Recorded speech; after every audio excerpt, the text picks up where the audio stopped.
CP Radhakrishnan ഉപരാഷ്ട്രപതിയായി ചുമതലയേറ്റെടുത്തപ്പോൾ കൂടുതൽ സന്തോഷിക്കുകയാണ് എറണാകുളത്തെ സെന്തിൽകുമാർ. ആലുവ പാലസിൽ അദ്ദേഹം താമസിക്കുമ്പോഴെല്ലാം പ്രഭാതഭക്ഷണവും പൊങ്കലും എത്തുന്നത് സെന്തിലിന്റെ വീട്ടിൽ നിന്നാണ്. BJP എറണാകുളം നോർത്ത് ജില്ലാ ജനറൽ സെക്രട്ടറി കൂടിയാണ് സെന്തിൽകുമാർ. ഉപരാഷ്ട്രപതി CP രാധാകൃഷ്ണനുമായി അടുത്ത ബന്ധമാണ് കീഴ്മാട് സ്വദേശി സെന്തിൽകുമാറിന്. BJP എറണാകുളം നോർത്ത് ജില്ലാ ജനറൽ സെക്രട്ടറിയായ സെന്തിലുമായി അടുക്കുവാൻ ഒരു കാരണം ഇരുവരുടെയും തമിഴ് പശ്ചാത്തലമാണ്.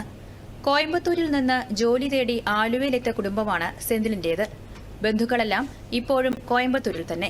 ഭാര്യ ഭവാനി ചെന്നൈ സ്വദേശിയാണ്. കേരളത്തിൽ ഇൻചാർജായ സമയത്ത് ഇവിടെ വന്നപ്പോൾ ഫുഡ് വീട്ടിൽ വെച്ച് ഞങ്ങൾ ഒരു ഉച്ചയ്ക്ക് ഭക്ഷണം കൊടുത്തു.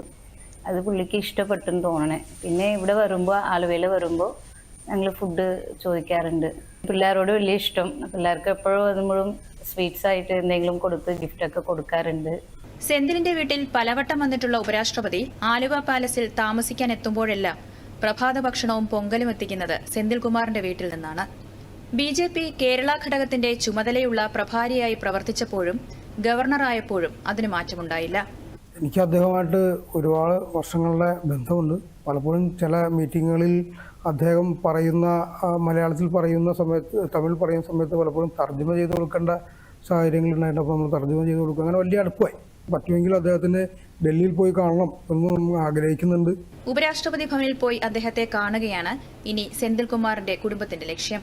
കഴിഞ്ഞ പ്രാവശ്യം പോയപ്പോൾ ചോക്ലേറ്റ്സ് ഒക്കെ തന്നായിരുന്നു, സ്വീറ്റ്സ് എല്ലാം തരും, അഡ്വൈസ് ഒക്കെ തരും. നന്നായിട്ട് പഠിച്ച് ഫ്യൂച്ചറിന്റെ കാര്യമൊക്കെ നോക്കണം എന്നൊക്കെ തരും. സ്കൂൾ ഏതാ അങ്ങനെയൊക്കെ ചോദിച്ച്.